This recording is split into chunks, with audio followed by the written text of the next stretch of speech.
I mean, who sits out on their deck in the hot sun drinking a glass of Cabernet Sauvignon? Psychopaths.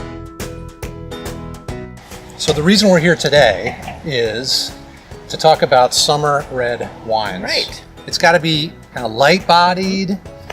I think it's got to have acidity to it because that's refreshing. Yes. Yeah. Something that you might chill a little bit.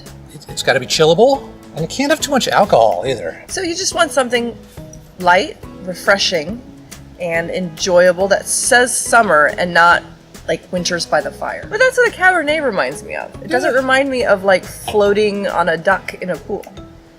Like an inflatable duck. Not a real duck. Not a real duck. Yeah. I would say that if people are thinking, all right, what's a nice light-bodied red wine that you can, That's not a Pinot Noir, because you can go beyond that, right? There's more than just Pinot Noir for a light red that you can have in the summer. That's why we're here today. We've got 3 wines. They're kind of some of my go-to wines for summertime. They're beach tested, they're party tested, they're pool tested. All right, let's jump into it. Okay. Let's start with the wine we're drinking right now. This is a Zweigelt. So we're talking about the grape. You know, they make this in Austria, north of Italy, east of France, Alps. So cooler temperatures are going to give you a crisper grape. Yeah, that's right. They're going to have high acidity in the grapes because of the cool temperatures near the mountains. It's light in body, good acidity, and this is one of my favorite go-to red wines for summertime. And the price point? All the wines we're going to talk about today are $20 or less. My favorite thing is that it is a screw top. Yes. So you don't even have to have a corkscrew. It's if you're beach like ready. heading to the you're heading to the beach or heading to a picnic, you don't even need to pack an extra hardware. All right, wine number 2.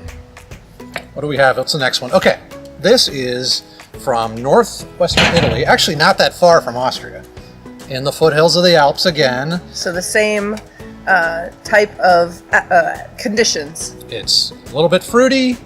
It's light and refreshing. It's got acidity. You can have it with food. You can have it out in the sun on the deck. And it's awesome. It's one of my very, very favorite summer wines. It's a lighter red, for sure, but it is a little bit darker, a little bit heavier than our previous one. And it's got a little bit more, a little bit higher alcohol content too. Yeah, this is probably going to be more in the 13.5, 14% range. Yeah, 14.5. 14.5? 14.5. So it's well, that's a big one. It's a substantial wine, but it doesn't taste like a substantial wine. But be careful with it because it's gonna sneak up on you. So, pro tip: whenever you're drinking wine out in the sun, you should take the Frank Sinatra method. So when he used to perform on stage, he would always drink scotch, but he would drink a glass of scotch and alternate it with a glass of water. And he would do that all night long, and he'd be going strong at the end of the night. So that's a good technique that you can use if you're drinking wine out in the sun or at the beach. So let's bring out one more choice. Now this one I'll bet most of you guys have heard of. Okay, this is A Beaujolais. what she said. Beaujolais has kind of a bad rap sometimes because there's such a thing as Beaujolais Nouveau. Every year in November, right after harvest, they harvest the grapes, they make the wine, they put the bottles out for sale immediately. So it's Beaujolais Nouveau means new. It's very sweet. Oh yeah, it's incredibly sweet. It tastes like bubble gum. Okay, so this is what you'd call a cru Beaujolais. So it's Beaujolais that comes from this is cru chat. What does the cru mean? I don't think we ever explained that. So a cru is a vineyard that's got some kind of special designation. Like there's something special about it as far as the soil or the climate or whatever that makes the grapes grown there taste a specific way. There's something unique about the wine made from that vineyard. So this is my go-to. The Beaujolais in the summer is usually my go-to, and I'm a Pinot Noir girl. I think we all know that. Yeah, but in we've the summer, established I like to switch it up. No, it's really one of the most versatile wines out there. It's great. So fantastic summer wine that rounds out our trio. Now, as the avid viewers of this program already know, a red wine typically 60 to 65 degrees Fahrenheit. If you're out in the heat, show it a little more. I mean, go a couple degrees below that. Throw in some ice cubes. No. Let's talk about which one you would take to which kind of party. Okay, so kind of like pairing foods up. Exactly. Okay, all right.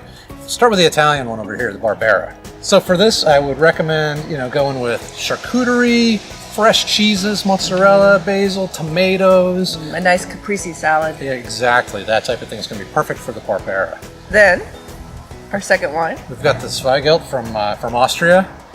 I mean, what's going to go better with this than some kind of a grilled sausage or a bratwurst on Right. it. You know, And a nice potato salad. Oh yeah, a little German potato salad. Yeah. Yeah, delicious. Why don't we have potato salad? I don't know. Where's my brat? And then finally, Lastly, we've got the French wine, the Beaujolais. This is actually from the Burgundy region in France, the south end of the Burgundy region. Most of the wine there they make is Pinot Noir, but this is a Gamay. It's lighter, it's more refreshing. Pork chops on the grill, grilled chicken, grilled a chicken. nice green salad. Definitely. Perfect. I think we've got pretty much something for everybody here. Something for whether you're going from light finger foods to like a full-on dinner on the deck. Right. You're good to go. Okay, I think we're done. I think we achieved our goal. I think so. You know, we're not just drinking the same old thing in the summer anymore. We have 3 new options. That's right. Don't be scared to try red when the temperature goes up. And you can get these anywhere. These are easy to find, and they're all delicious. So that's your homework. I'm going to put these in the comments. Go out and get a bottle of each of these, and try them out on your friends and your family and see Right. what they think. You'll be glad you did. Cheers. See ya.